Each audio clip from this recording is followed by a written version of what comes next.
Hello student. Hello दोस्तों। आज के क्लास में हम लोग ये देखेंगे कि अगर किसी इलेक्ट्रिक सर्किट में जब करंट फ्लो होता है तो उस करंट फ्लो के दौरान जो एनर्जी सेल प्रोवाइड करती है सर्किट को, वो एनर्जी फाइनली किस में कन्वर्ट हो जाता है। अगर आप मान लो कि किसी सर्किट में आप सेल लगा करके सेल द्वारा एनर्जी प्रोवाइड करा रहे हो, सेल एनर्जी दे रही है, तो वो जो है सो कि एनर्जी फाइनली क्या होता है, हम बल्ब जलाते हैं, उससे फ़ैन चलाते हैं, टेलीविज़न चलाते हैं, या तरह तरह के इलेक्ट्रिकल अप्लायंस हम लोग यूज़ करते हैं इलेक्ट्रिक सर्किट में। तो वो जो सेल का जो एनर्जी होता है, सेल की जो एनर्जी होती है, वो फाइनली कौन सी एनर्जी में कन्वर्ट कर जाता है। तो फाइनल जो है हमारा वो हीट एनर्जी में कन्वर्ट कर जाता है। तो यहाँ पे अगर देखा जाए तो हमें पढ़ना है heating effect of electric current. जैसे अगले चैप्टर में हम लोग पढ़ेंगे magnetic effect of electric current. यानी अगर वायर में जब करंट फ्लो करता है, वायर में जब करंट फ्लो करता है तो वो हीट जनरेट करता है और मैग्नेटिक फील्ड भी वो क्रिएट करता है। तो वो मैग्नेटिक फील्ड का जो इफेक्ट होगा उसको तो हम लोग नेक्स्ट लेसन में पढ़ेंगे। लेकिन यहाँ पे थोड़ा सा हमको ये समझना है कि heating effect of electric current क्या होता है। तो देखो, सबसे पहले तो आप ये समझो कि ये जनरेट कैसे होता है। मान लो यहाँ पे सपोज करो कि यहाँ पे जैसे कि हम लोगों ने एक सर्किट बनाया और यहाँ पे एक बल्ब लगा दिया, ठीक है। और यहाँ पे इस सर्किट में हमने क्या किया, एक वी वोल्ट की बैटरी लगा दी। अब ये जो बैटरी है, ये जो हमारी बैटरी है, ये क्या देती है, एनर्जी। ये क्या प्रोवाइड कराती है, एनर्जी प्रोवाइड कराती है। और ये सेल जो एनर्जी प्रोवाइड कराती है, उस एनर्जी से क्या होता है, इसमें जो चार्जेज होते हैं, जो करंट होता है वो बनता है। तो करंट क्या होता है, बेसिकली फ्लो ऑफ चार्ज, ठीक है। तो इस बैटरी की एनर्जी खर्च होती है, एनर्जी जो है सो की खर्च होती है, और उस एनर्जी से इस वायर के अंदर, इस वायर के अंदर जो इलेक्ट्रॉन्स का मूवमेंट होता है, इलेक्ट्रॉन्स घूमते हैं, चलते हैं, और वो एनर्जी इलेक्ट्रॉन को चलाने में खर्च होती है। लेकिन जब इलेक्ट्रॉन चलती है तो करंट बनता है, इलेक्ट्रॉन जब इसमें मूवमेंट करते हैं, चलते हैं, तो करंट बनता है। और जब करंट के रास्ते में आप जब बल्ब लगाते हो या कोई भी एक रजिस्टर लगाते हो, तो वो रजिस्टर जो होता है, फिलहाल तो हम लोग यहाँ बल्ब ही लगा रखे हैं साफ साफ, लेकिन मान लो बल्ब या कोई भी आप रजिस्टर लगा रखे हो, तो वो रजिस्टर करता क्या है, उस रास्ते में एक ऑपोजिशन क्रिएट करता है ना। यानी यहाँ से जो ये सेल एनर्जी प्रोवाइड करके चार्जेस को भेजता है, जितनी एनर्जी खर्च करके, वो उस एनर्जी का यूं कह लो कि ये जो बल्ब है वो इस्तेमाल करता है। अगर बल्ब आप लगा रखे हो तो यहाँ से क्या निकलेगा, लाइट निकलेगा। क्या निकलेगा, लाइट निकलेगा ना। और यहाँ पे एक्चुअली क्या होगा कि इस बल्ब के थ्रू होकर के जो इसमें वायर होता है टंगस्टन का, इस बल्ब में एक टंगस्टन का वायर होता है जो एक तरह का एलॉय है, उसके थ्रू होकर के जो है सो कि ये करंट जाएगा, ठीक है। अब जब इस वायर के थ्रू, बल्ब के थ्रू होकर के जब करंट जाएगा, तो बेसिकली उस वायर के अंदर क्या हो रहा है कि देखो, ये वायर है, अब इसके अंदर क्या है कि बहुत सारा न्यूक्लियस है या कर्नल्स कह लो, ठीक है।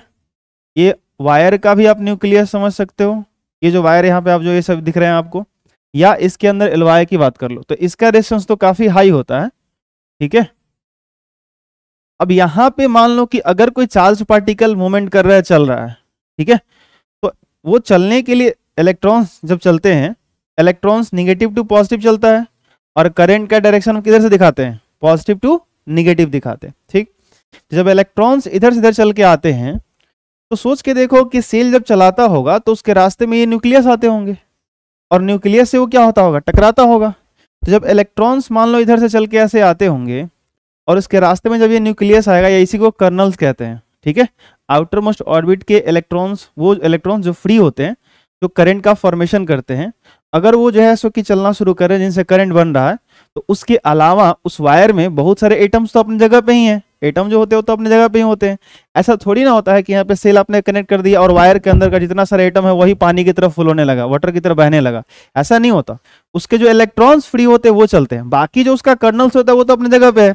तो ये जो इलेक्ट्रॉन्स हैं, अगर इस वायर में जब चलेंगे तो इसके रास्ते में जब कोई आएगा तो उसे तो टकराएगा, और जाहिर सी बात है जहाँ कोलिजन होगा वहाँ क्या जनरेट होगा, हीट जनरेट होगा। क्या जनरेट होगा?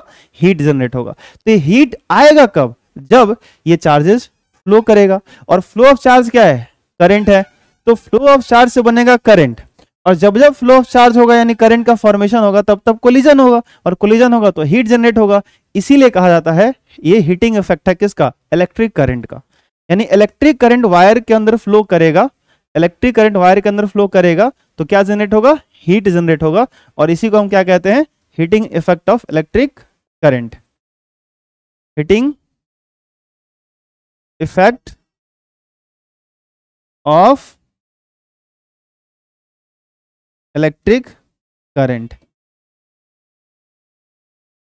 ठीक है, यहां पे तो यहां पे आप देख सकते हो कि when an electric current is pass through a high resistance, मतलब कहा गया यहां पे अगर आपने बल्ब लगा रखा है, या आप आमतौर पे घर में क्या देखते होंगे कि जो कपड़ा वगैरह हम लोग आयरन करते हैं, जो इलेक्ट्रिक आयरन यूज करते हैं ना, तो उससे क्या होता है? उसमें नाइक्रोम का अलॉय यूज किया जाता है, नाइक्रोम यूज किया जाता है, और वो उसका रेजिस्टेंस जो होता है काफी हाई होता है। और रेजिस्टेंस हाई होने का क्या मतलब? कि भाई उधर से आप अगर चार्जेस को फ्लो करवाना चाहोगे तो हमारा उस पोजीशन और ही ज्यादा स्ट्रांग होगा। ठीक है, तो अगर किसी चीज का रेजिस्टेंस बहुत ही हाई है, देन क्या होगा कि आपका जो है सो कि when an electric current is passed through a high resistance, यानी जब आपका इलेक्ट्रिक करंट जब हाई रेजिस्टेंस से पास करता है, ठीक है, तो क्या होता है? तो resistance wire, the resistance wire becomes very hot. जो आपका रेजिस्टेंस वायर होता है वो बहुत ही गर्म हो जाता है, एंड प्रोड्यूसेस हीट, और क्या करता है? हीट को प्रोड्यूस करता है, क्रिएट करता है, उत्पन्न करता है। ठीक है, क्रिएट नहीं करता, प्रोड्यूस करता है। This is called heating effect of electric current. लेकिन मैंने आपको ये समझाया कि ये हीट जनरेट कैसे होता है। जब सेल एनर्जी प्रोवाइड कराएगा ना, इलेक्ट्रॉन्स को इसमें रिवॉल्व करवाएगा, घुमाएगा, इलेक्ट्रॉन को धक्का देगा, चलो जाओ। अब उसके सामने बहुत सारे अपोजिशन वाले कर्नल्स बैठे हुए हैं, तो जाके टकराएगा, और जब बार बार टक्कर होगा, जितना ही ज्यादा रेजिस्टेंस होगा उतना ही ज्यादा टक्कर होगा ना, और टक्कर ज्यादा होगा तो क्या होगा? यहाँ पे हीट जनरेट होगा। ठीक है, तो यही कहलाता है हमारा heating effect of electric current. ठीक है, तो यहाँ पर शायद करंट जो है यहाँ पे छूटा हुआ है, करंट वर्ड आप यहाँ पे लिख लीजिएगा। ठीक है, this is called heating effect of electric current. ठीक है, चलो, तो ये होता है आपका। अब इसके एक इक्वेशन, इसका एक इक्वेशन है, वो आपको फाइंड करना है कि अगर सेल जो एनर्जी प्रोवाइड करती है, सेल का पोटेंशियल डिफरेंस अगर V है, तो वो हमें जो एनर्जी प्रोवाइड करती है सर्किट में, और हम फाइनली उसको हीट में कन्वर्ट कर रहे हैं, हीट एनर्जी में कन्वर्ट हो रहा है, तो वो कैसे उसका एक्सप्रेशन बना सकते हैं? तो हम लोग यहाँ से शुरू कर सकते हैं। हमने एक फॉर्मूला पढ़ा है पोटेंशियल डिफरेंस का, V इज इक्वल W/Q, पढ़ा था। V is equal W/Q, potential difference is equal work done by charge, पढ़ा था हम लोगों ने। तो यहां से आपका क्या हो जाएगा? और इसी को आप चाहो तो ऐसा कर सकते हो, क्या देखो तो W इज इक्वल V और Q आपस में मल्टीप्लाई हो सकते हैं क्या? हो सकते हैं। Okay, now by the Ohm's law, Ohm's law से आप क्या जानते हो? V is equal IR। ठीक है, V is equal IR, then W is equal, V का जगह पे आप पुट कर लो IR, और यहाँ पे क्या है? Q। अब यहाँ पे V इज इक्वल IR तो रहने दो, और Q के जगह आप रख लो I इंटू टी। अब कहोगे सर ये कहाँ से आ गया? तो याद करो, इलेक्ट्रिक करंट का फॉर्मूला आपने पढ़ा है, I is equal, since I is equal क्या होता है? Q/T होता है। करंट का फॉर्मूला हमने पढ़ा है, I इज इक्वल क्या होता है? Q/T होता है। तो यहाँ पे T इधर डिवाइड में रहेगा तो मल्टीप्लाई में आ जाएगा, तो Q इज इक्वल IT हो जाएगा। तो इसीलिए मैंने यहाँ पे चार्ज की जगह पे क्या रख दिया? IT। Then W is equal, I में I से मल्टीप्लाई होगा तो I², और यहाँ पे क्या आ जाएगा? R, और यहाँ पे आ जाएगा क्या? T। ये W क्या है? वर्क डन है। ये वर्क डन कौन सा है? ये वर्क डन वो है जब आप सेल को चार्ज कर रहे हो, तो जब सेल को आप चार्ज कर रहे हो तो। लेकिन ये वर्क डन, जितना आप वर्क करके सेल को चार्ज करोगे, जितनी एनर्जी आप सेल को प्रोवाइड कराओगे, जब उसी सेल को आप सर्किट में लगाओगे तो क्या होगा? सेल उतना ही एनर्जी सर्किट को प्रोवाइड करेगा, और वही एनर्जी किस में कन्वर्ट करेगा? हीट में कन्वर्ट करेगा। Law of conservation of energy हमारा क्या करता है? कहता है energy can neither be created nor be destroyed. Energy को ना तो आप बना सकते हो और ना ही उसको खत्म कर सकते हो, ठीक है। It's only transform one form to another form. इसको आप सिर्फ ट्रांसफॉर्म कर सकते हो एक रूप से दूसरे रूप में, एक फॉर्म से दूसरे फॉर्म में। समझ में आ रहा है आप लोगों को? नहीं आ रहा है? अरे बोलो आप लोग, समझ में आ रहा है? ठीक, बढ़िया। तो यहाँ पे जो है सो कि अगर देखा जाए, मैं डायग्राम में बात करूं, जैसे ये एक सर्किट है, तो सर्किट है तो यहाँ पे मैंने सेल लगा रखा है, तो सेल के अंदर बैटरी जो है, बैटरी से आप सर्किट चलाओगे, बल्ब जलाओगे, फैन चलाओगे, तो एक टाइम के बाद बैटरी क्या हो जाएगी, डिस्चार्ज हो जाएगी। तो डिस्चार्ज हो जाएगी तो फिर आप चार्ज कराने के लिए लेके जाओगे। तो अगर बैटरी रिचार्जेबल है, रिचार्ज हो सकता है, और उस बैटरी को रिचार्ज करोगे, जैसे फ़ोन का बैटरी डिस्चार्ज हो जाता है, तो फिर आप चार्ज में लगाते हो कि नहीं लगाते, तो फिर वो इलेक्ट्रिसिटी से चार्ज हो जाता है। तो इलेक्ट्रिसिटी से जब वो चार्ज होता है, तो यानी उसके अंदर वर्क डन करा जाता है, उसके अंदर केमिकल रिएक्शन होते हैं, तो वो फिर चार्ज हो जाता है। तो जितना एनर्जी वो चार्ज होने में एब्जॉर्ब किया है, लिया है, जब उसी सेल का आप फिर किसी सर्किट में इस्तेमाल करोगे, तो कितना एनर्जी आपको प्रोवाइड करेगा, जितना वहां से वो लिया होगा। आई बात समझ? ठीक है। नहीं तो ऐसा हो कि वो लिया वहां से कम, दे रहा है ज्यादा, फिर तो अजीब बात हो जाएगी ना, है कि नहीं? तो ऐसा हो नहीं सकता। तो जो एनर्जी जो है सो कि वो कंजर्व होता है, जितना एनर्जी उसको कहीं से वो वर्क डन करके मिलेगा, जितना उसको चार्ज होने में वो मिलेगा, उतना ही वो वर्क करके हमको फाइनली बाद में देगा। तो हम प्रोसेस को समझते हैं कि प्रोसेस में क्या होता है कि अगर बैटरी चार्ज है तो ये क्या कर रहा है, वर्क डन कर रहा है, इन सबको इलेक्ट्रिक अप्लायंस को चला रहा है, जला रहा है, जो भी उसको करना है कर रहा है। तो यहाँ से जब फाइनली जो सारा एनर्जी वो खर्च कर रहा है सेल, वो हीट में कन्वर्ट कर जा रहा है। तो हमसे अगर पूछा जाए कि हीट एनर्जी यहाँ पे कितना क्रिएट होगा, तो आंसर है कि जितना ये वर्क डन होगा, क्योंकि जितना वर्क डन उस सेल को चार्ज करने के लिए किया गया होगा ना, वही वर्क डन फाइनली ये किस में कन्वर्ट होगा, हीट में कन्वर्ट होगा। ठीक है। तो यहाँ पे आप एक लाइन लिख लेना, bye the law of conservation of energy, conservation of energy W is equal H। यहाँ पे वेयर H क्या है, हीट एनर्जी। ठीक है। तो यहाँ पे आप W को हटा करके सीधे आप यहाँ पे क्या लिख सकते हो, W की जगह पे क्या कर सकते हो, H कर सकते हो।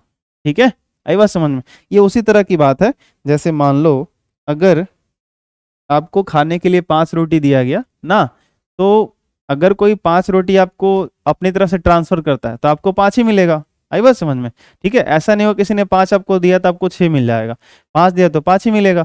ठीक। और फिर आपको बोला जाए कि वही उतना ही एनर्जी अगर जो है सो कि किसी आगे वाले को शिफ्ट करना हो, तो जाहिर सी बात आपको 5 रोटी ही शिफ्ट करना पड़ेगा, अगर उसे कम करेंगे तो एनर्जी कम हो जाएगी। ठीक है। तो ये वाली चीज है। तो एनर्जी हमेशा अपना फॉर्म चेंज कर सकती है, एक फॉर्म से दूसरे फॉर्म में, तो उसका नाम बदल सकता है, बट ध्यान रखेंगे उसका जो अमाउंट होगा, उसका जो वैल्यू होगा वो वही रहेगा। तो W हट करके वर्क डन हट के यहाँ पे H आ गया, हीट एनर्जी आ गया, और फॉर्मूला यही रहेगा, H is equal I² RT। अब यहाँ पे बड़ी अच्छी चीज आपको दिखाई देगी, क्या क्या कि हियर जो हीट एनर्जी है वो डायरेक्टली प्रोपोर्शनल है किसके, I² के। इसको इक्वेशन 1 बोल देना। यहाँ जो हीट है वो आपको डायरेक्टली प्रोपोर्शनल दिख रहा है स्क्वायर ऑफ करंट के, यहाँ पे दिख रहा है डायरेक्टली प्रोपोर्शनल है रेजिस्टेंस के, ये इक्वेशन 2 कर लेना। और यहाँ पे जो हीट एनर्जी प्रोड्यूस हो रहा है वो डायरेक्टली प्रोपोर्शनल है टाइम के। इन तीनों पे थोड़ी थोड़ी हम लोग चर्चा करने वाले हैं, डिस्कशन करने वाले हैं। ठीक है, चलो। तो यहाँ पे हम लोग क्या डिस्क्रिप्शन रखेंगे, क्या हम लोग डिबेट करेंगे यहाँ पे, कि आप ये बताओगे मुझे कि अगर इस वायर से आप करंट फ्लो करवा रहे हो, और मान लो कि इसमें करंट फ्लो रहा है 2 एम्पियर का, ठीक, और ऐसा ही एक और सर्किट मान लो एक बगल में होता, और उसमें हम लोग करंट फ्लो करवाते अगर 10 एम्पियर का, तो हीट कहाँ ज्यादा जनरेट होता, जहां पे करंट ज्यादा है वहां, या जहां पे करंट कम है वहां। तो यहाँ पे अगर हमारा इक्वेशन देखो, यहाँ पे अगर इक्वेशन देखो, H is equal I² RT, तो ये कह रहा है कि अगर करंट का वैल्यू ज्यादा होगा किसी वायर में तो क्या होगा, वहां पे हीट आपका ज्यादा प्रोड्यूस होगा। और ज्यादा ही नहीं होगा, जबकि देखो I के स्क्वायर के साथ प्रोपोर्शनल है, मतलब करंट अगर थोड़ा सा बढ़ेगा तो हीट बहुत ज्यादा जनरेट होगा, कहने का इसका ये मतलब है। ठीक है, ये ध्यान रखना। नहीं, और जाहिर सी बात है भाई कि अगर करंट का ज्यादा होने का क्या मतलब कि फ्लो ऑफ चार्जेस का जो स्पीड है वो क्या कर देना, बढ़ा देना। अगर क्रॉस सेक्शन से करंट क्या होता है, करंट का मैग्नीट्यूड जब आप निकालते हो तो कैसे डिफाइन करते हो कि यूनिट टाइम में किसी क्रॉस सेक्शन से कितना चार्ज क्रॉस कर जा रहा है। तो करंट बढ़ने का क्या मतलब हुआ कि उसके क्रॉस सेक्शन से यूनिट टाइम में अब जो चार्जेस होंगे वो क्या होंगे, ज्यादा क्रॉस करेंगे। और अगर ज्यादा क्रॉस करेंगे तो क्या होगा, कोलिजन ज्यादा होगा, ज्यादा कोलिजन होगा तो ज्यादा हीट जनरेट होगा, सिंपल बात है। तो यहाँ पे करंट की प्रोपोर्शनल है और करंट के स्क्वायर की प्रोपोर्शनल है, ऐसे बोलो, ठीक है। दूसरा तो ये है ही क्या कि हीट जो जनरेट होगा सर्किट में वो रेजिस्टेंस के डायरेक्टली प्रोपोर्शनल है, यानी रेजिस्टेंस जितना ही ज्यादा होगा उतना ही ज्यादा हीट हमारा क्रिएट होगा, सही बात है ना। सिंपल समझ लो ना, आप किसी सरफेस पे नॉर्मली जब किसी बॉडी को ऐसे खींचते हो तो जो फ्रिक्शन होता है यहाँ पे तो हीट जनरेट होता है कि नहीं होता है ना। तो अगर कोई चीज आपके मोशन का अपोज कर रहा है तो वहां पे क्या होगा, एक फ्रिक्शन आएगा, एक अपोजिशन होगा, एक कोलिजन होगा और अपने आप वहां पे हीट जनरेट होने लगेगा, ठीक है। तो यहाँ पे जो है सो कि आपका रेजिस्टेंस अगर ज्यादा हुआ तो हीट आपका ज्यादा होगा, और रेजिस्टेंस जितना ही ज्यादा होगा, रेजिस्टेंस जितना ही ज्यादा होगा उतना ही ज्यादा क्या होगा, हीट जनरेट होगा। लेकिन हाँ यहाँ पे स्क्वायर नहीं है, तो करंट ज्यादा इफेक्टिव है हीट जनरेट करवाने के लिए। अगर मान लीजिए आपसे पूछा जाए कि अगर किसी सर्किट में हीट जनरेट हो रहा है तो ज्यादा इफेक्टिव फैक्टर कौन है, ज्यादा प्रभावी कारक कौन है, ज्यादा इफेक्टिव फैक्टर कौन सा है, रेजिस्टेंस या करंट। आंसर है करंट ज्यादा इफेक्टिव है ना। अगर आप किसी वायर में या किसी सर्किट में ज्यादा जो है सो कि अगर हीट करवाना चाहते हैं या कहीं जलाना चाहते हैं, जैसे मान लो कि आप किसी सर्किट को जलाना चाहते हैं, कई सारे बच्चे होते हैं जो बदमाशी करते रहते हैं, तो आप किसी सर्किट को जलाना चाहते हो तो उसमें अगर आप करंट अगर 2 एम्पियर का फ्लो हो रहा है, ठीक है, तो उसमें आप जाकर के कोई बड़ा सा रेजिस्टर लगा दीजिएगा तो क्या होगा, वो सिस्टम बंद हो जाएगा, वो ज़्यादा से ज़्यादा होगा, वो जलेगा नहीं, ठीक है। आप रेजिस्टेंस बढ़ा दीजिएगा तो ये हो जाएगा। लेकिन अगर उस सर्किट को जलाना है, सर्किट को शॉर्ट सर्किटिंग कराना है तो उसका तरीका क्या है, क्या वोल्टेज बढ़ा दीजिए। ओम्स लॉ क्या कहता है, वोल्टेज बढ़ाइएगा तो क्या हो जाएगा, करंट बढ़ जाएगा ना। कि जो करंट होता है किसी भी सर्किट में, किसी वायर में, वो उसके एंड के अक्रॉस जो आप पोटेंशियल डिफरेंस लगाते हो उसका डायरेक्टली प्रोपोर्शनल होता है। तो पोटेंशियल डिफरेंस पूरा बढ़ा दो, अब पोटेंशियल डिफरेंस पूरा बढ़ा दोगे तो करंट बहुत ज्यादा बढ़ जाएगा, अब करंट बढ़ेगा तो उसके स्क्वायर से हीट जनरेट होगा, तार गर्म हो जाएगा, गर्म होगा गल जाएगा, जल जाएगा, खेल खत्म, सर्किट जल जाएगा, ठीक है। तो ध्यान रखिएगा, रेजिस्टेंस हीट जनरेट करवाता है, करंट भी हीट जनरेट करवाता है, टाइम भी हीट जनरेट करवाता है। यहाँ पे टाइम भी देखो, टाइम भी एक फैक्टर है, लेकिन इन तीनों में सबसे ज्यादा इफेक्टिव फैक्टर कौन है, करंट है, ठीक है, क्योंकि उसके स्क्वायर से हीट हम लोगों का जनरेट होता है, ठीक है, ये ध्यान रखिएगा। तो करंट अगर बढ़ा, ठीक है, अचानक से, तो हम लोगों का देखिएगा अक्सर क्या होता है कि हम लोग घर में जब वोल्टेज वगैरह अचानक से बढ़ जाता है तो करंट बढ़ता होगा, और करंट बढ़ने से ही सर्किटें जलती हैं, आई बात समझ में, कोई भी चीज जल जाता है। तो करंट बहुत बड़ा इफेक्टिव फैक्टर होता है हीट जनरेट करने के लिए, ठीक है। तो यहाँ पे जो है सो कि हीट डायरेक्टली प्रोपोर्शनल होता है स्क्वायर ऑफ करंट के, और ये भी डायरेक्टली प्रोपोर्शनल होता है, बट सिर्फ रेजिस्टेंस का पावर यहाँ पे 1 है। और हीट जो जनरेट होता है किसी सर्किट में वो डायरेक्टली प्रोपोर्शनल होता है टाइम के। सिंपल बात है, आप कोई सर्किट बना लिए और उससे आप 1 घंटा करंट फ्लो करवाए, 1 घंटा तक टेलीविजन चलाए ना, आप देखिए एक टेलीविजन आप 1 घंटा तक एक दिन चला रहे हो, अगले दिन आप उसी टेलीविजन को आप 10 घंटे तक लगातार चलाते रहिए, देखिए आपका टेलीविजन कितना गर्म हो जाएगा। या कि कोई भी सिस्टम आप ज़्यादा देर तक आप इस्तेमाल करोगे, कोई भी सर्किट में ज़्यादा देर तक करंट फ्लो करवाओगे, तो जितना ही अधिक समय तक आप जो है सो कि उसमें करंट फ्लो करवाएंगे उतना ही ज़्यादा क्या होगा, हीट जनरेट होगा। तो हीट यहाँ क्या है, टाइम के भी प्रोपोर्शनल है, ठीक है। हाँ, यहाँ पे एक बात इंटरेस्टिंग है कि किसी भी चीज के इनवर्सली प्रोपोर्शनल नहीं है, मतलब ऐसा नहीं है कि एक चीज बढ़ा, मतलब कोई ऐसा चीज है कि जो बढ़ा दो और हीट कम हो जाए, ऐसा नहीं है। यहाँ पे टाइम ज्यादा दीजिए, सर्किट में ज्यादा देर तक करंट फ्लो करवाइएगा, सर्किट ज्यादा देर तक चलेगा तो टाइम के साथ भी डायरेक्टली प्रोपोर्शनल है, मतलब ये टाइम ज्यादा लगा तो हीट ज्यादा मिलेगा, रेजिस्टेंस ज्यादा होगा तो हीट ज्यादा मिलेगा, करंट ज्यादा होगा फिर हीट ज्यादा तो मिलेगा ही मिलेगा, वहां पे तो और भी भयंकर स्थिति है, ठीक है। तो ये हम लोगों का है। तो इस इक्वेशन में ये तीनों चीजें आपको बहुत अच्छे से दिखाई देनी चाहिए, ठीक है। और वैसे भी अगर आपसे क्या बोलते हैं इसको, इन तीनों इक्वेशन को ही आपको जूल्स हीटिंग लॉ भी कहते हैं। जो जूल एक साइंटिस्ट हुए ना, उसका जो है हीटिंग लॉ भी है ये, कि जो हीट हम लोगों का प्रोड्यूस होता है, heat produces in the electric circuit is the directly proportional to the square of the electric current, ठीक है। इसको आप ऐसे भी एज ए स्टेटमेंट की तरह क्रिएट कर सकते हो ना, कि जो हीट प्रोड्यूस होगा वो डायरेक्टली प्रोपोर्शनल होगा रेजिस्टेंस के, जो हीट प्रोड्यूस होगा डायरेक्टली प्रोपोर्शनल होगा टाइम के। इन तीनों का अलग अलग अपना स्टेटमेंट भी आप चाहो तो लिख सकते हो, ठीक है। तो ये था आपका heating effect of electric current. तो आप जो है सो कि सबसे पहले ये डेफिनेशन, फिर ये डायग्राम और रियल में जो हीट जनरेट होता है वो कैसे होता है, कहाँ से होता है, ये जरूर आप लिख लेंगे। इसका मीनिंग यहीं पे है कि कोई भी सर्किट से अगर करंट फ्लो हो रहा है तो उसमें क्या हो रहा है कि इलेक्ट्रॉन चल रहे हैं, चार्जेस चल रहे हैं, और जब चार्जेस चलेंगे तो उसके रास्ते में कोई ना कोई वो कर्नल्स आएगा और उससे जो टकरा रहा है, वो जो कोलिजन हो रहा है, वहीं से हीट जनरेट हो रहा है। अब डिपेंड करता है कि वो कर्नल कितना छोटा है, कितना बड़ा है, कैसा है, नहीं है, कितना अपोज कर रहा है, उसके हिसाब से। अच्छा मान लो एक ही साइज का है, अब एक बार आकर कोई धीरे से टकराया और एक बार कोई जगह तेजी से टकराया, तो हीट कब ज्यादा जनरेट होगा? जब तेजी से टकराएगा, सिंपल बात है ना। क्योंकि वैसे भी हमको समझ में आता है कि जो स्लो चल रहा होगा उसके पास एनर्जी कम होगा, और जो तेजी में आएगा उसके पास एनर्जी ऑलरेडी ज्यादा है, तो टकराएगा तो ज्यादा एनर्जी हीट में जो है सो कि जनरेट होगा, क्रिएट होगा। ठीक है, तो ये बात है। आप देखते हैं पहले के जमाने में जब आदि मानव का जमाना था ना, पहले तो उस टाइम लोग पत्थर से वो टकरा टकरा के कोलिजन से वो आग निकाल देते थे ना, और जैसे कि अपना वो पत्तों में जो है आग लगा लेते थे, और जैसे कि अपना भोजन वगैरह पका लेते थे, फिर पशु पक्षी को मार करके अपना भोजन वगैरह पका लेते थे, खा लेते थे। तो कोलिजन से जैसे कि हीट जनरेट होता है, ये बताने वाली बात नहीं है, आप आसानी से समझ सकते हैं। तो यहाँ पे मेन रीजन क्या है कि कर्नल से जो इलेक्ट्रॉन्स का कोलिजन होता है वहीं से हीट प्रोड्यूसेस होते हैं। ठीक है, ये ध्यान रखिएगा।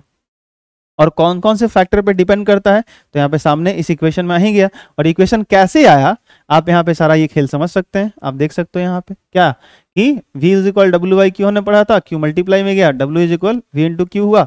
ओम्स लॉ क्या कहता है, V is equal I R, हमने क्या किया, V की जगह आई आर पुट कर दिया, Q बराबर क्या होता है, IT होता है, तो यहाँ पे IT रख दिया, यहाँ पे आई स्क्वायर आर टी। अब W को हटा के मैंने H इसलिए किया था क्योंकि जो वर्क डन सेल को चार्ज करने में, यानी जो वर्क डन सेल के पास एनर्जी के फॉर्म में है, वही वर्क डन फाइनली हमारा वो बल्ब को चलाएगा, फैन को चलाएगा, टेलीविजन को चलाएगा, और फाइनली वही एनर्जी हीट में कन्वर्ट कर जाएगा। फाइनली आई बात समझ में? ठीक है, तो इसलिए हमने उस W को हटा के यहाँ पे H यूज कर लिया by the law of conservation of energy. Then लिखा H इज इक्वल, यानी हीट कितना क्रिएट होगा, तो H is equal I square R T. ठीक है, इनको सेपरेटेड अलग अलग मैंने समझा भी दिया।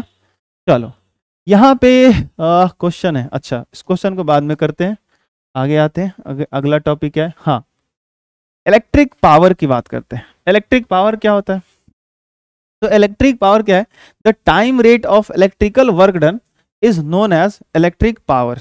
मतलब अगर कोई सर्किट में एक सेल लगा हुआ है, कोई सर्किट काम कर रहा है, तो अगर क्या कर रहा है, एक तरह से देखो तो इलेक्ट्रिकल वर्क हो रहा है ना। हम लोगों के रोजमर्रा के लाइफ में या 9th क्लास में अगर आपने वर्क का फॉर्मूला पढ़ा होगा तो W is equal F dot S पढ़ा होगा, ऐसा कुछ। एफ डॉट एस का मतलब क्या होता है, एफ एस कॉस थीटा, ये वर्क डन का फॉर्मूला हुआ करता था, ऐसा कुछ। ठीक, अभी अभी थोड़ी देर पहले हम लोग यहाँ पे वर्क डन का फॉर्मूला एक निकाल के बैठे हुए हैं। ये क्या है, वर्क डन ही तो है, आई स्क्वायर आर टी, ये है इसके जस्ट पीछे वाले पेज पे, जहाँ पे heating effect of electric current की बात कर रहे हो। तो सेल कितना वर्क करता है, सेल इतना वर्क करता है। अब इतना वर्क करता है तो कितने टाइम में, वो टी टाइम तक अगर चल रहा है तो वो निकाल लो कि टाइम रेट। रेट का क्या मतलब होता है बताओ? रेट का मतलब होता है कि यूनिट टाइम में कितना वर्क कर रहा है। ठीक है, यूनिट टाइम में कितना वर्क कर रहा है। जब भी आपको रेट पूछा जाए, यहाँ पे तो टाइम रेट की बात हो रही है तो इसलिए मैं टाइम को लेके बोल रहा हूँ, या किसी भी चीज का जब रेट पूछा जाए, जैसे आप स्पीड की बात करते हो तो स्पीड में भी तो आप रेट ही बताते हो ना, कि पर सेकेंड कोई बॉडी कितना डिस्टेंस ट्रैवल कर रही है ना। आप बोलते हो स्पीड को कि 10 मीटर पर सेकेंड, इसका क्या मतलब, आप कहना क्या चाहते हो? कहना ये चाहते हो कि पर सेकेंड 10 मीटर वो जो बॉडी है वो आगे मूव कर जा रही है, आगे ना। तो एक तरह से वो क्या है, डिस्टेंस का रेट है कि पर सेकेंड ये जैसे उसके डिस्टेंस में क्या चेंज आ रहा है। तो वैसे ही अगर कोई सेल है या कोई सर्किट है, उसमें वर्क डन हो रहा है और इलेक्ट्रिकल वर्क डन हो रहा है, ठीक है। अब वर्क डन कई तरह के होते हैं, हम लोग जो है सो कि क्या करते हैं, मैकेनिकल वर्क करते हैं, बेसिकली बहुत सारे बॉडी में फोर्स लगाते हैं, उसमें डिस्प्लेसमेंट होता है, उसमें वहां पे ये फॉर्मूला लगाते हैं। लेकिन यहाँ पे अगर किसी सर्किट में वर्क डन हो रहा है, अगर किसी सर्किट में वर्क डन हो रहा है, तो यहाँ पे हमारे पास वर्क डन का फॉर्मूला क्या है, वर्क डन का फॉर्मूला क्या है, आई स्क्वायर आर टी। ठीक है, तो पावर क्या होता है, तो पावर होता है the time rate of electric work. तो आप कर लो क्या कि अगर ऐसे मान लो कि ये जो वर्क है वो आपका टी टाइम में हो रहा है, ठीक है। If in time T work done is W, then in unit time ना, यहाँ पे क्या हो जाएगा, देन इन यूनिट टाइम, अगर यूनिट टाइम में वर्क डन निकालोगे तो कितना मिलेगा बताओ।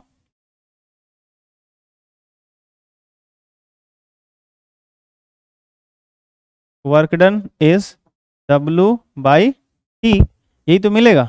और यूनिट टाइम में जो वर्क डन होगा, यूनिट टाइम में जो वर्क डन होता है उसी को हम क्या कहेंगे, पावर कहेंगे। अब इलेक्ट्रिकल वर्क है तो इलेक्ट्रिकल पावर कहेंगे। तो यहाँ पे ऊपर आप क्या कर दो, P इज इक्वल W/T, और इसी को आप क्या कह सकते हो कि इलेक्ट्रिक पावर, इसी को ऐसे आप लैंग्वेज में लिख सकते हो।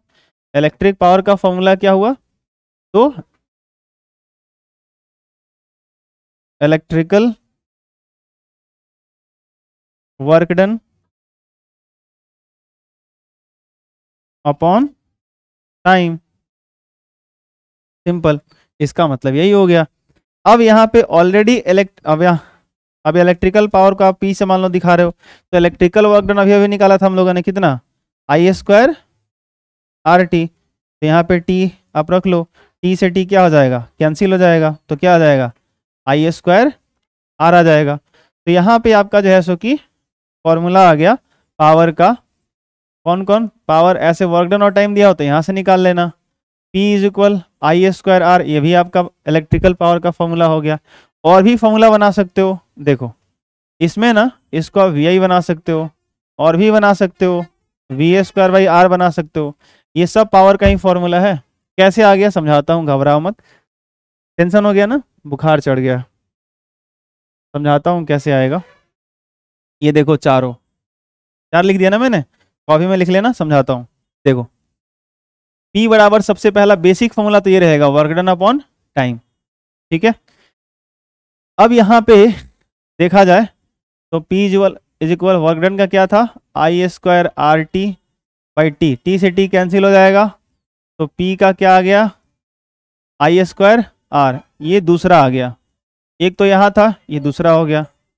P इज इक्वल, ये बताओ जरा, ओम्स लॉ से क्या जानते हो, V is equal IR, V is equal IR। तो यहाँ पर देखो ना, ये जो IR है इसमें I² R है, तो I² R का मतलब क्या, आप तो ऐसे इसको लिख सकते हो ना, IR और इंटू I, अलग अलग कर सकते हो क्या, I में I से मल्टीप्लाई करोगे फिर से I² हो जाएगा, और R अपने जगह पे है, तो ये जो IR है ना उसके जगह V रख दो, तो देखो तो आ गया VI, ऐसे भी कर सकते हो, ठीक है। अच्छा, तो एक फॉर्मूला ये भी हो सकता है। कहने का मतलब है कि जब आपको इलेक्ट्रिकल पावर पूछेगा किसी क्वेश्चन में, तो जरूरी थोड़ी है कि हमेशा आपको टाइम, रेजिस्टेंस और टाइम ये सब कुछ आपको I और R दिया, कुछ भी दे सकता है। जब मान लो करंट और रेजिस्टेंस दिया तो ये वाला फॉर्मूला लगा लेंगे, जब हम लोगों का पोटेंशियल डिफरेंस और करंट देगा तो ये वाला लगा लेंगे। तो हमारे पास बहुत सारा तरह तरह का फॉर्मूला रहेगा, तो जो इन्फॉर्मेशन रहेगा वहां से हम लोग इलेक्ट्रिकल पावर क्या कर सकते हैं, फाइंड कर सकते हैं। तो P इक्वल क्या हो सकता है, VI हो सकता है। एक और निकाल सकते हो जो मैंने लिखा था, VA²/R, कैसे लिख सकते हो, तो P इक्वल VI तो आप लिख चुके हो। अब देखो V, इस I के जगह पे क्या V/R लिख सकते हैं, कहोगे सर कहाँ से, दिखाता हूँ। ये देखो यहीं पे कर लो फिर से, ओम्स लॉ क्या बोलता है, V इज इक्वल IR, तो बताओ ना, V/R इधर मल्टीप्लाई में इधर डिवाइड में आएगा, तो I बराबर V/R हो सकता है ना। तो यहाँ पे I की जगह V/R रख दो, तो क्या होगा, V से V मल्टीप्लाई होगा तो V² अपॉन क्या R, ये हो गया पावर। तो बार बार आप लिखना, क्योंकि पावर से रिलेटेड बहुत सारे क्वेश्चन पूछे जाते हैं, और बहुत जल्दी बनाने के लिए सारा फॉर्मूला याद होना चाहिए। तो पहला फॉर्मूला ये रहा यहाँ पे आपका, वर्क डन अपॉन टाइम। दूसरा रहा I² R, और सबसे पावर ही मिलेगा। तीसरा आपका यहाँ पे रहा P इज इक्वल VI, और चौथा आपका यहाँ रहा P is equal VA² upon R, ठीक है। और सब हमारा इलेक्ट्रिक पावर को ही शो कर रहा है, इलेक्ट्रिक पावर का ही फॉर्मूला है, ठीक है। चलो नोट करोगे इसे। तो यहाँ पर ये जो है सो कि आपका इलेक्ट्रिक पावर है। अब यहाँ पे एक चीज बच गया है मेरे हिसाब से, और ये लास्ट टॉपिक है शायद इस चैप्टर का। आज इलेक्ट्रिसिटी ये हम लोगों का खत्म भी होने वाला है। क्या है, commercial unit of electric energy. तो कमर्शियल यूनिट जो होता है वो आपका बेसिकली हम लोग इसको बोलते हैं क्या, 1 kWh। 1 किलो वाट आवर बोलते हैं इसको। क्या बोलते हैं? 1 किलो वाट आवर, ठीक है, या इसी को बोलते हैं इज इक्वल 1 यूनिट भी बोलते हैं। आप घर में जब इलेक्ट्रिसिटी लगी होगी ना, तो देखना घर में एक मीटर लगा होगा, ठीक है, और वहाँ ना उसमें ऐसे लिखा होगा 1 kWh, उसमें एक बटन होता है, दबा दबा देखोगे तो उसमें कहीं दिखेगा kWh, ठीक है, आई बात समझ में। यहाँ पे इसको थोड़ा सा एक चीज करना है आपसे। सबसे पहले तो ये इन्फॉर्मेशन कि 1 किलो वाट आवर ये किसका यूनिट है, तो याद रखना ये यूनिट ऑफ एनर्जी है। क्या है? यूनिट ऑफ एनर्जी है, मतलब एनर्जी का यूनिट है। और ये बात हैशटैग लगाता हूँ, बहुत ही खास बात है, क्योंकि अक्सर बच्चे गलती करते हैं जब उनसे पूछा जाता है कि 1 किलो वाट आवर किसका यूनिट है, तो बोलते हैं पावर का, क्योंकि उनके दिमाग में तुरंत सुनाई देता है वाट, ठीक है। और जस्ट इसके पहले वाले यहाँ पे आप जब पावर पढ़ रहे थे, ठीक है, तो यहाँ तो मैंने यूनिट की बात नहीं करी है, बट थोड़ा सा कर ही देता हूँ, यूनिट ऑफ पावर। तो पावर का फॉर्मूला क्या है हमारे पास? Work done upon time. तो वर्क डन का यूनिट क्या होता है? ऐसा यूनिट जूल होता है, और टाइम का यूनिट क्या होता है? सेकेंड। तो हो जाएगा जूल पर सेकेंड, और जूल पर सेकेंड को ही कहते हैं वाट। क्या कहते हैं? वाट कहते हैं, ठीक है। तो जो पावर का ऐसा यूनिट होता है वो क्या होता है? वाट होता है, या जूल पर सेकेंड होता है, ठीक है। तो थोड़ा सा रुक जाइए, समझ लीजिए, फिर लिख लीजिएगा। यहाँ पे जैसो की, तो यहाँ पे जैसे ही बच्चों से पूछा जाता है कि 1 किलो वाट आवर ये किसका यूनिट है, जब 1 किलो वाट आवर उनसे पूछा जाता है तो वाट सुनते ही कहते वो पावर का यूनिट है, लेकिन ये पावर का यूनिट है नहीं, बिकॉज इसका डेरिवेशन देखोगे तो थोड़ा सा आश्चर्य होगा। देखो 1 किलो वाट आवर का डेरिवेशन क्या होता है, दिखाता हूँ तुम्हें। 1 किलो वाट आवर मतलब 1 किलो का मतलब होता है 1000, ठीक है, और वाट आवर ये ऐसे, जैसे आप बोलते हो ना 1 किलोग्राम, तो कैसे बोलते हो? 1000 ग्राम। 1 किलोग्राम में क्या होता है? 1000 ग्राम होता है। तो वैसे ही 1 किलो वाट आवर में 1000 वाट आवर हो जाता है, ठीक है। अब आगे जरा भरो, तो 1000 और वाट का मतलब वही बताए हैं, जूल पर सेकेंड। ये डब्ल्यू क्या है? वाट है। और थोड़ी देर पहले देखो क्या बोल रहे थे, जूल पर सेकेंड। जूल पर सेकेंड को ही क्या बोलते हैं? वाट बोलते हैं। तो यहाँ पे हो गया, और ये क्या बचा हुआ है? आवर। तो आवर, तो 1 आवर में कितना सेकेंड होता है बताओ? 3600, हाँ या ना। 1 घंटा में कितना सेकंड होता है बताओ सब? 3600 सेकंड होता है कि 60 सेकंड होता है? 1 घंटा में कितना सेकंड होता है? 3600, 3600, ठीक है। तो अब देखो यहाँ पे सेकंड से सेकंड ये क्या हो जाएगा? कैंसिल हो गया, तो कितना आएगा? 3600, और इस पे 3 जीरो और आ जाएगा, 1 2 3, और बचा क्या है? जूल। जूल किसका यूनिट है बताओ? एनर्जी का, वर्क का, हाँ या ना। जूल किसका यूनिट है? एनर्जी का। तो यहाँ पे जो 1 किलो वाट आवर, ये जो kWh आपको दिख रहा होता है, बेसिकली इसका जब डेरिवेशन करोगे फाइनली तो किसमें बचता है? वो जूल, ठीक है। तो ये बेसिकली जो 1 kWh है वो किसका यूनिट है? एनर्जी का या पावर का? एनर्जी का। और इसी को यूनिट भी बोलते हैं। क्या बोलते हैं? यहाँ लिखा भी था तो मैंने, ये 1 यूनिट, ठीक है। 1 किलो वाट आवर को, 1 किलो वाट आवर को 1 यूनिट भी कहते हैं, ठीक है। 1 यूनिट बोले तो, अरे भाई साहब आपके घर में एक ऐसे आता होगा ना, जो बिजली बिल काटने वाले आते हैं ना, रसीद देने वाले, बिजली बिल हम लोग कटता है, तो होता है ना कि महीने में आपका कितना यूनिट बिजली बिल यूज होता है? व्हाट यूज होता है? तो कितना यूनिट का मतलब क्या? 10 यूनिट, 20 यूनिट हो सकता है आपके घर में जो है 100 यूनिट का बिजली बिल यूज होता हो, या 30 यूनिट बिजली बिल यूज होता हो, या जितना भी होता हो। तो उस 1 यूनिट का क्या मतलब है? उस 1 यूनिट का मतलब है 1 किलो वाट आवर, और 1 किलो वाट आवर का मतलब कितना? इतना जूल। इसको सही से पढ़ोगे तो आएगा 36 लाख आएगा। तो यहाँ पे जो 36 लाख आएगा, ये सॉरी 36 लाख आएगा, इकाई दहाई सैकड़ा हजार 10,000 लाख 10 लाख 36 लाख, हाँ सही है। तो 36 लाख जूल इतना करके आएगा। तो 36 लाख जूल एनर्जी अगर यूज होता है तो उसको आप 1 किलो वाट आवर कह सकते हो, या इसको 1 यूनिट कह सकते हो, ठीक है। आपके घर में अगर 2 यूनिट बिजली बिल यूज होती है तो 36 लाख में 2 से गुना कर लो, यानी 72 लाख जूल एनर्जी यूज होती है आपके घर में इलेक्ट्रिसिटी में, ठीक है। तो 1 यूनिट का मतलब इतना जूल होता है। आई बात समझ में? इसी को आप देखोगे ना तो ऐसे बुक्स में लिखा रहता है 3.6 × 10⁶ जूल। और कितनी बार परीक्षा में एग्जाम में ना ऐसे पूछा भी है, ठीक है, ऐसे ऑप्शन में ज़्यादातर यही देता है 3.6 इंटू 10⁶ जूल। देख लो, फिर से बैठा देना। अब ये मत कहना कि सर यहाँ पे 2 2 4 1 5 को जीरो, यहाँ पे पावर 6 कैसे आ गया, दशमलव भी तो यहाँ पे डाला गया। आई बात समझ में? तो थोड़ा सा मैथमेटिकल है, ध्यान रख लेना, ठीक है। तो क्या बोलोगे, क्या सीखने को मिला हमें कि 1 kWh को ही हम लोग क्या बोलते हैं, एक यूनिट बोलते हैं। क्या बोलते हैं? 1 यूनिट बोलते हैं। और ये कितना के बराबर होता है? तो 3.6 इंटू 10⁶ जूल के बराबर होता है। या इसी को ऐसे लिख सकते हैं, अगर 36 लिखेंगे तो इस पर कितना जीरो डालेंगे, 5 जीरो डालेंगे, इतना जूल ऐसे। तो ये इंफॉर्मेशन है। Note, kilowatt hour is unit of energy but what is unit of power. अच्छा देखो, यहाँ पे मैं ध्यान नहीं दे रहा था, अभी लास्ट में वही चीज स्पेशली लिखा हुआ है। क्या ये नोट कर, ये ध्यान रखने वाली बात है कि किलोवाट आवर यूनिट किसका है, एनर्जी का, but what is unit of power. Watt जो है वो पावर का यूनिट है, लेकिन किलोवाट आवर किसका यूनिट है, वो एनर्जी का यूनिट है। तो ये डिफरेंस भी है और इनको ध्यान में भी रखना है, ऐसी गलती नहीं करना, दोनों सेम चीज है, ये दोनों सेम चीज का यूनिट नहीं है, इसको ध्यान में रखना है, ठीक है। तो यहाँ पर होता है समाप्त इलेक्ट्रिसिटी, और इस पे आप क्वेश्चन प्रैक्टिस करें, अच्छे से रिवीजन करें और इसको ठीक ढंग से इसका फेयर करें, कंप्लीट करें। जो दिक्कत हो आप इस वीडियो के नीचे कमेंट कर सकते हैं, और क्वेश्चन वगैरह प्रैक्टिस करना हो तो उसका एक सीरीज आएगा, इसी प्लेलिस्ट में उसको ऐड कर दिया जाएगा, और क्वेश्चन जब प्रैक्टिस करवाया जाएगा तो उसका भी आप सीरीज कंप्लीट करेंगे, क्वेश्चन सॉल्व करेंगे, ठीक है। तो मिलते हैं फिर अगले क्लास में किसी नए चैप्टर के थ्योरी के साथ या इसके क्वेश्चन के साथ। तब तक के लिए बेहद शुक्रिया, थैंक यू बच्चों।